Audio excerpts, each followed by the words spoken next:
Assalamualaikum warahmatullahi wabarakatuh. Bagaimana kabar anak-anak sekalian? Alhamdulillah baik ya. Nah, semoga kita semua selalu dalam keadaan baik-baik saja dan dalam lindungan Allah Subhanahu wa taala. Amin. Apakah anak-anak sudah siap untuk mengikuti pembelajaran pada hari ini?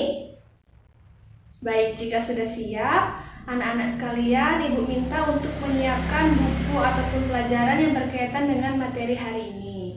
Ada baiknya sebelum kita memulai pembelajaran, kita berdoa terlebih dahulu. Berdoa dimulai. Selesai.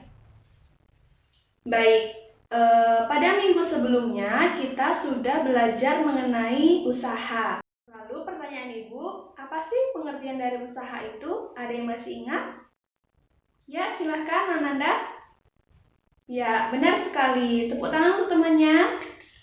Jadi, usaha adalah besarnya gaya yang bekerja pada suatu benda sehingga dapat menyebabkan perpindahan dari benda tersebut. Baik, mengulas pada materi hari ini, kita akan belajar mengenai struktur dan fungsi jaringan pada tumbuhan. Tentu saja anak-anak sekalian pernah menanam suatu tumbuhan. Pernah ya? Nah, jika pernah dan dapat kita amati bahwasanya tumbuhan tersebut lama-kelamaan akan tumbuh menjadi besar. Faktor apa sih yang menyebabkan besarnya tumbuhan tersebut? Jadi, faktor yang menyebabkan besarnya tumbuhan tersebut itu adalah karena jaringan dari tumbuhan itu sendiri. Adapun tujuan pembelajaran pada materi kali ini yakni dapat mengetahui pengertian dari struktur dan fungsi jaringan pada tumbuhan. Kemudian yang kedua, dapat membedakan struktur dan fungsi jaringan tumbuhan pada organ tumbuhan, yakni pada batang, daun, akar, bunga, buah, serta biji. Untuk lebih jelasnya, anak-anak sekalian dapat memerhatikan slide PowerPoint yang sudah Ibu buat. Nah, berikut adalah tampilannya.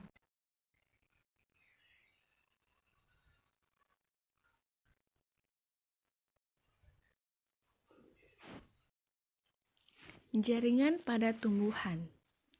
Pada materi kali ini terdiri dari 3 bagian. Yang pertama yakni struktur dan fungsi jaringan tumbuhan, yang kedua organ tumbuhan, dan yang ketiga yakni penerapan struktur jaringan tumbuhan dalam teknologi. Baik, yang pertama di sini kita akan membahas tentang struktur dan fungsi jaringan tumbuhan. Nah, berbicara mengenai jaringan, apa sih pengertian dari jaringan itu? Nah, jaringan adalah sekelompok sel yang mempunyai struktur dan fungsi yang sama. Nah, pada tumbuhan ini, jaringan dibagi menjadi 2, yakni jaringan meristem dan jaringan dewasa. Yang pertama, kita akan membahas terlebih dahulu mengenai jaringan meristem. Apa sih pengertian dari jaringan meristem itu? Nah, jaringan meristem adalah jaringan tumbuhan yang terdiri atas sel-sel yang selalu membelah dan belum terdiferensiasi. Adapun ciri-ciri dari jaringan meristem diantaranya yaitu yang pertama tersusun atas sel-sel muda dan bersifat aktif membelah.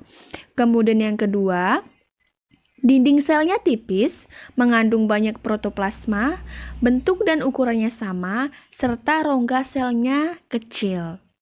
Kemudian di sini terlihat gambar dari jaringan meristem. Selanjutnya, jaringan meristem ini terbagi menjadi 3 berdasarkan letaknya. Yang pertama ada meristem apikal, di mana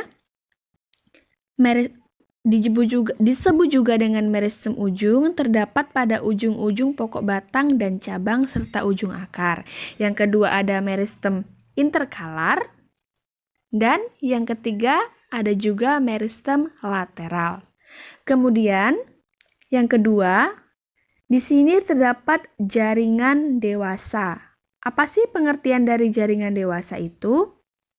Nah, jaringan dewasa adalah jaringan yang telah mengalami diferensiasi. Nah, jaringan ini sudah tidak lagi mengalami pembelahan dan tidak aktif membelah lagi. Adapun jaringan dewasa pada tumbuhan itu terbagi menjadi 4. ada jaringan epidermis, jaringan parenkim atau jaringan dasar, jaringan penyokong, dan yang keempat yakni jaringan pengangkut. Adapun ciri-ciri dari jaringan dewasa, diantaranya yaitu yang pertama, tidak mempunyai aktivitas untuk memperbanyak diri karena dia sudah tidak aktif membelah lagi. Kemudian yang kedua, ukuran relatif besar dibandingkan sel meristem. Kemudian vakuolanya besar, dinding sel mengalami penebalan, serta terdapat ruang antar sel dan kadang-kadang selnya tersebut sudah mati. Sudah dikatakan bahwa jaringan dewasa itu terdiri dari 4 jaringan.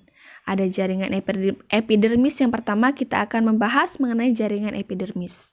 Nah, jaringan epidermis ini merupakan jaringan yang menutupi permukaan tumbuhan. Adapun ciri-ciri dari jaringan epidermis yaitu selnya berbentuk balok, tipis, rapat, serta tidak memiliki ruang antar sel, berfungsi sebagai pelindung di lapisi kutikula. Sebagai epidermis ada yang bermodifikasi menjadi sisik atau bulu, serta biasanya tidak memiliki klorofil. Nah, di sini terdapat gambar dari jaringan epidermis. Kemudian yang kedua ada jaringan pengisi atau parenkim. Nah, jaringan parenkim ini terletak di dalam jaringan epidermis. Di sini terdapat jaringan parenkim. Di sini ada sel parenkim dan ada rongga interselulernya. Kemudian ciri-ciri dari jaringan parenkim yaitu tersusun atas sel-sel bersegi banyak, terdapat ruang antara sel, adapun fungsinya yakni sebagai jaringan penghasil dan penyimpan cadangan makanan. Kemudian di sini ada jaringan penyokong. Nah, jaringan penyokong ini terdiri atas kolenkim dan sklerenkim, di mana yang pertama di sini kita akan membahas mengenai jaringan kolenkim. Ciri-cirinya yakni tersusun atas sel-sel hidup, mengalami penebalan selulosa pada sudut dinding selnya, serta terdapat pada organ tumbuhan yang masih muda. Sedangkan untuk jaringan sklerenkim itu tersusun atas sel-sel yang mati, mengalami penebalan lignin pada seluruh dinding selnya, serta terdapat pada organ tumbuhan yang sudah tua. Nah, di sini terdapat gambar dari jaringan kolenkim dan jaringan sklerenkim. Oke, selanjutnya kita akan membahas mengenai jaringan pengangkut. Nah, jaringan pengangkut pada tumbuhan itu terdiri atas xilem atau pembuluh kayu dan floem atau pembuluh tapis. Di sini terdapat struktur batang dikotil di mana susunan dari xilem-nya itu berada di dalam, kemudian floem-nya itu berada di luar, dan di antara xilem dan floem itu terdapat sebuah kambium. Adapun ciri-ciri dari xilem yang pertama yakni umumnya tersusun atas sel-sel mati, berfungsi mengangkut air dan garam-garam mineral dari akar menuju ke daun. Sedangkan floem itu tersusun atas sel-sel hidup yang berfungsi sebagai pengangkut hasil fotosintesis dari daun ke seluruh tubuh jaringan. Oke. Selanjutnya kita akan membahas mengenai struktur dan fungsi jaringan pada organ tumbuhan. Yang pertama ada akar. Di sini terdapat sebuah gambar mengenai akar dikotil dan akar monokotil. Adapun susunan dari akar, organ-organnya, jaringannya itu tersusun atas epidermis, kemudian korteks, endodermis, serta silinder pusat. Yang pertama epidermis. Nah, epidermis ini terdiri atas satu lapis sel yang tersusun rapat tanpa ruang antar sel. Kemudian yang kedua ada korteks. Ini korteks. Korteks ini merupakan dinding sel tipis yang mempunyai banyak ruang antar sel untuk pertukaran gas yang berfungsi sebagai menyimpan cadangan makanan. Kemudian ada endodermis. Ini endodermis, setelah korteks ada endodermis. Itu terdiri dari satu lapis sel yang tersusun rapat yang mengalami penebalan atau Pithecanthus pari yang menyebabkan dinding sel endodermis tidak dapat ditembus air dan zat hara lainnya, karena di antara endodermis itu terdapat Pithecanthus pari. Selanjutnya yang keempat ada silinder pusat. Ini gambar stil atau silinder pusat. Itu terdapat xilem dan floem, dan pada akar dikotil xilem berbentuk bintang dan berada di pusat akar. Ini akar dikotil. Sebelah kiri ini akar dikotil dan sebelah kanan ini merupakan akar monokotil di mana letak xilem dan floem berselang-seling membentuk lingkaran. Oke. Selanjutnya ada organ tumbuhan pada batang di mana jaringannya tersusun atas epidermis, korteks, endodermis, dan silinder pusat. Di sini terlihat pada gambar di mana sebelah kiri merupakan batang dikotil dan sebelah kanan merupakan batang monokotil. Bedanya, letak xilem dan floem pada batang dikotil ini beraturan membentuk lingkaran, sedangkan pada batang monokotil letak xilem dan floem itu tersebar.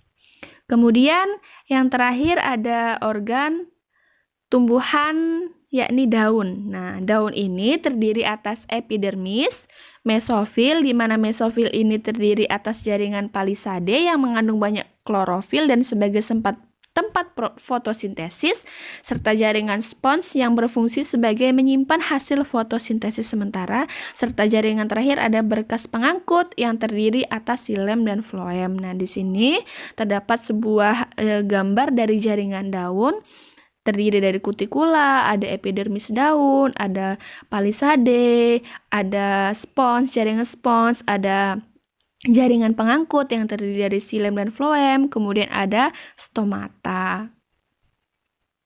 Baik, itulah tampilan PowerPoint mengenai struktur dan fungsi jaringan pada tumbuhan. Apakah sampai sini ada pertanyaan? Ada? Oh tidak. Jika tidak, Ibu rasa anak-anak dapat memahami dengan baik ya PowerPoint yang sudah Ibu tampilkan tadi. Untuk selanjutnya, kan tadi pada tampilan PowerPoint pada organ tumbuhan itu hanya membahas mengenai akar, batang, dan daun. Sedangkan untuk organ tumbuhan seperti bunga, biji, dan buah itu Ibu minta anak-anak sekalian untuk mendiskusikan mengenai struktur dan fungsi jaringan pada organ tumbuhan, yakni pada organ bunga, buah, dan biji. Untuk pengerjaannya, Ibu beri waktu selama kurang lebih 20 menit, dimulai dari sekarang. Baik, cukup ya waktu untuk diskusi mengenai struktur dan fungsi jaringan pada organ tumbuhan, bunga, biji, dan buah. Selanjutnya, Ibu minta salah satu perwakilan dari anak sekalian untuk mempresentasikan hasil diskusinya mengenai struktur dan fungsi jaringan pada organ tumbuhan. Baik, kepada anak Ibu, silakan. Ya, benar sekali. Beri tepuk tangan untuk temannya. Ya, benar sekali ya apa yang sudah disampaikan oleh temannya, di mana struktur dan jaringan tumbuhan pada organ bunga berdasarkan kelengkapan alatnya itu ada dua, ada bunga sempurna dan bunga tidak sempurna. Kemudian pada buah itu ada dua, ada buah semu dan buah sejati. Dan pada biji itu ada bagiannya, ada kulit biji, inti biji, dan tali pusat. Baik, terima kasih untuk anak-anak Ibu sekalian yang sudah mendiskusikan dan mempresentasikan materi pada hari ini. Jadi, Ibu minta salah satu perwakilan dari anak sekalian untuk menyimpulkan pembelajaran pada hari ini. Ya, silakan, Nak. Ya, baik. Tepuk tangan untuk temannya.